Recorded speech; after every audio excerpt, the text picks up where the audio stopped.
welcome to Big Flavour Friday again, and we are talking about Rhum Agricole. Now this is going to be a very brief historical overview about what Rhum Agricole is, how it became to be, some of the important people around it, and indeed some of the meanings around it, why it's a very protected style of rum. Need to be upfront with you from the start here. This technically is a rum that does contain some Rhum Agricole, but it also contains two other styles of rum as well. It's just one of my favourite blends of rum that I've ever tried, and the Agricole is still very potent within it. So we will talk about this and try this. I'm going to tell you what it's all about. But first of all, let's start with the origins and the meaning of Rhum Agricole. Rhum Agricole, but it's rum spelt with a H. It's not just another rum, it's a cane juice spirit crafted from freshly pressed sugar cane, not molasses like most of your regular rum will be. It reflects French heritage within certain islands, islands like Martinique, Guadeloupe and Marie-Galante.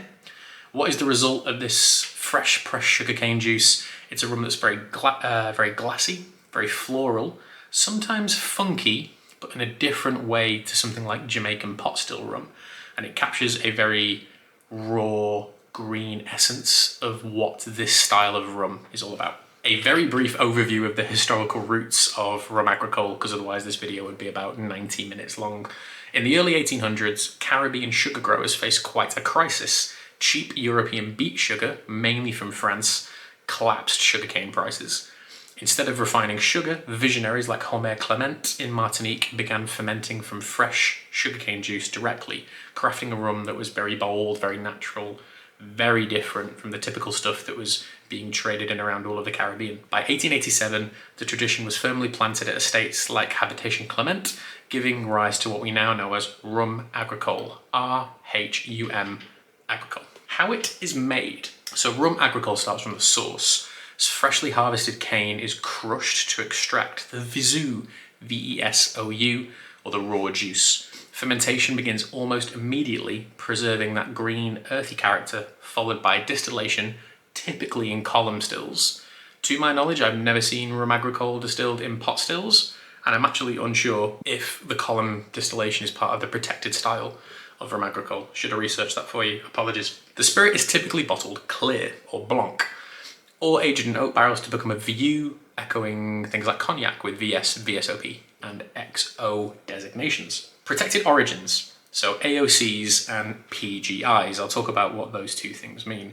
Martinique's Rhum Agricole is the only rum in the world with an official AOC, which is an Appellation d'Origine Contrôlée. Think about it in the same way that Scotch is protected, that Champagne is protected. It means exactly the same thing. It's just this style of, if you want to call it Martinique rum, it can only come from Martinique. These strict status demands that cane from 23 defined communes with no added sugar, no molasses, all natural.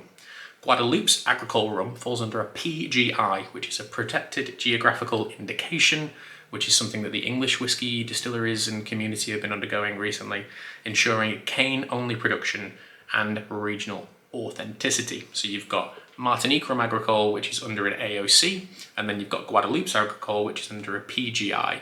They're essentially the same thing, just given by different geographical sort of companies and ordinances. Regional style and distinctions. Now you can make Agricole rum technically anywhere. I could import some fresh pressed sugarcane juice, buy a column still, and technically make a Rhum Agricole. But across the world, it's made in some very different styles and can taste very different, as indeed can whiskey. So in Martinique, producers like Trois Rivières, I can never pronounce that, I'm so glad I did now, Clement and Naissant, and La Favorite craft agricoles known for very herbal citrus notes. And I find some of those rums to be like particularly salty as well, quite barbecuey, and also very tomatoey, very green. Guadeloupe's rum, which includes Damasio and Bologna, definitely said that wrong, often expresses banana, fruit and spice. Even Reunion Island, which is an island in the Indian Ocean, has joined the tradition with its own cane juice rum. Each island brings its own style of terroir, cane variety. Making Rhum Agricole is a tremendously diverse family of spirits, and much like trying a single malt whiskey or a gin or a wine, no matter where it is made, specifically with Rhum Agricole, you are going to get indicators of that area within the product.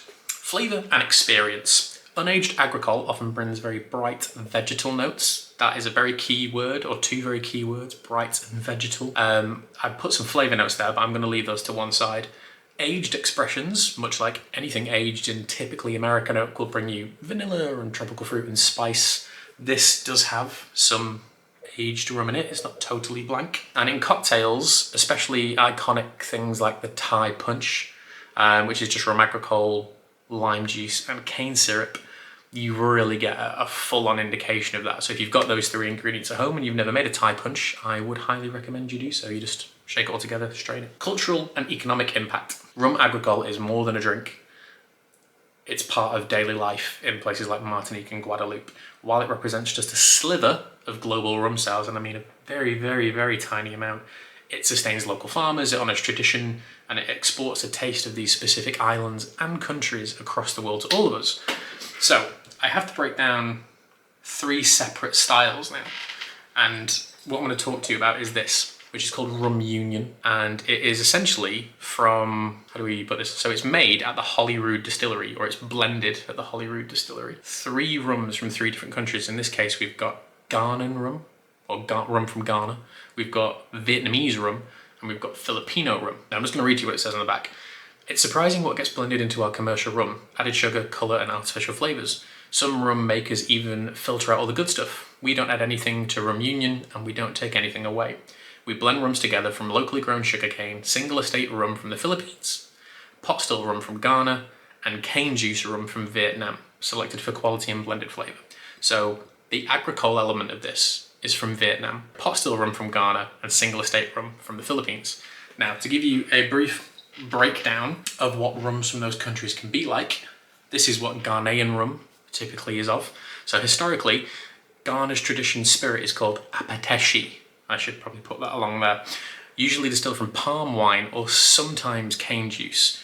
Dedicated cane juice rum production is very recent and a little bit limited, which is why what we have here is pot still rum. The main producers are the MIM distillery in the Afo region of Ghana. Ferment and distill fresh sugarcane juice. Independent foreign bottlers export Ghanaian cane rum.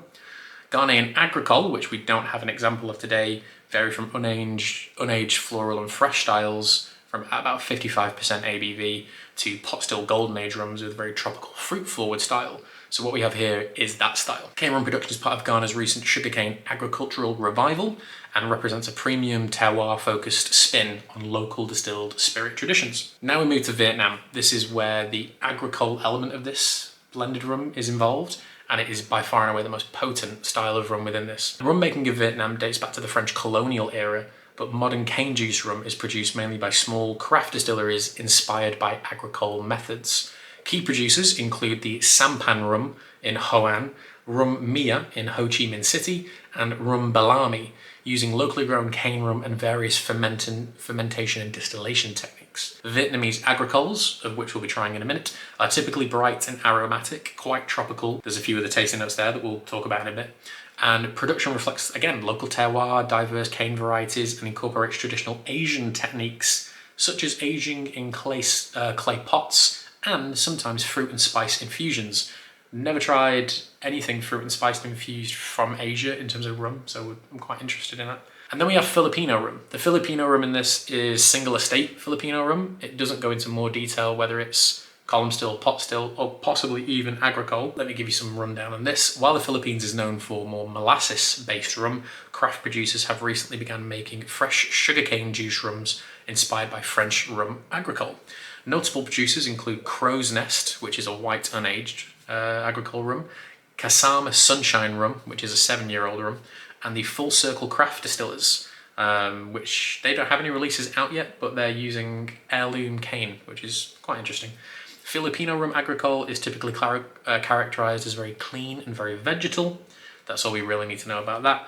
And again, these rums celebrate local terroir. That is a very brief breakdown on Rum Agricole for Big Flavour Friday. And here we have this blend. So Vietnamese agricole rum, pot still Ghanaian rum, and single estate Filipino rum. This has been aged, I think, in some octave casks, rested in Oloroso and American octaves. Doesn't say for how long, but it's given us this very soft, golden colour. And now I get to talk to you about what the smell and the taste of Rhum Agricole is like, because it's like nothing you will have ever tried before.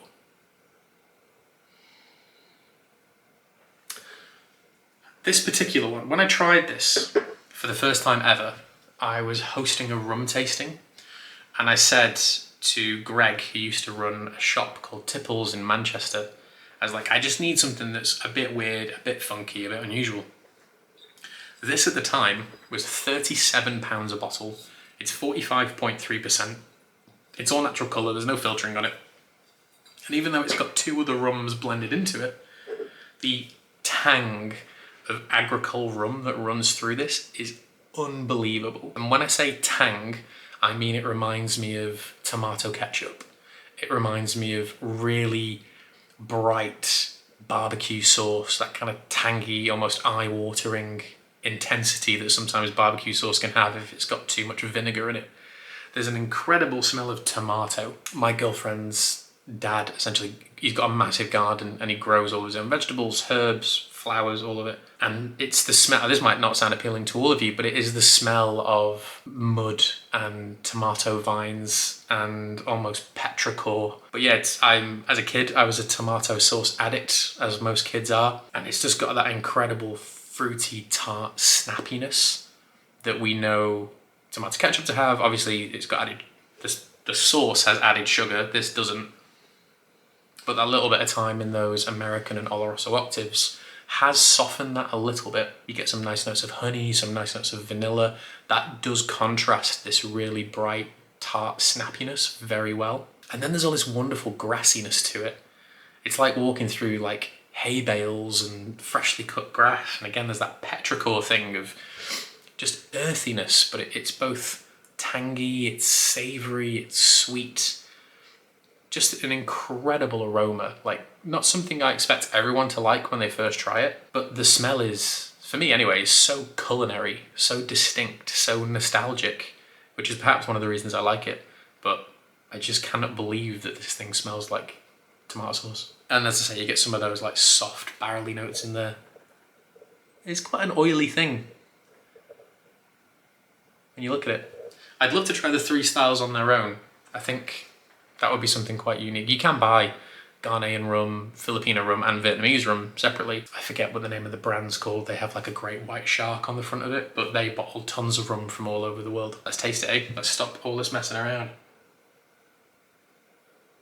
I'm not going to try and break it down into three separate styles because we don't really know what the three styles taste like individually. But from what I know of pot still distillate, this is a wonderful round texture.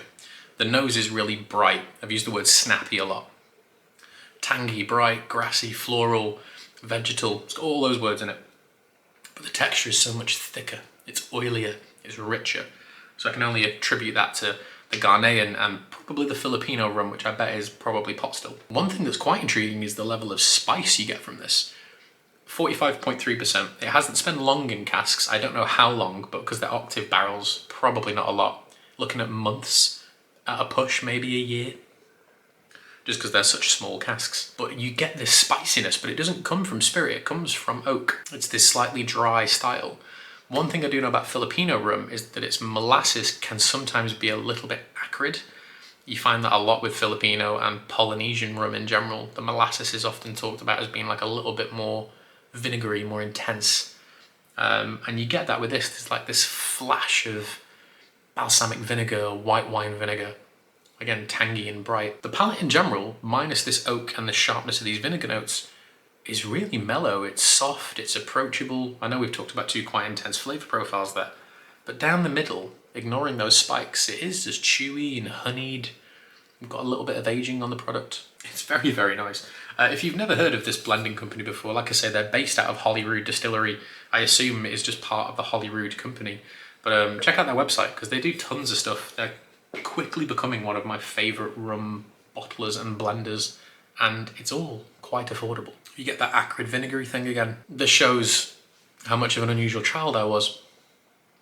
There is a waxy quality to this, not in the way you would think about with a whiskey like Clynelish or Benromach or Mortlach. As a kid, I suppose we all did it, putting crayons in your mouth. There is that feel of the texture of a wax crayon. So that's what I mean when I say waxy. But bear in mind, Rhum Agricole is this way because it's so unique, because it's so grassy and vegetal. The finish, you get a light saltiness. It's quite welcoming, actually. It's not got the longest finish in the world. It's died off after about sort of 25, 30 seconds, which is still quite good for a young product. But this is so diverse. It's so fun. Bar means I should probably get more of a classic Agricole rum to do this with again in the future.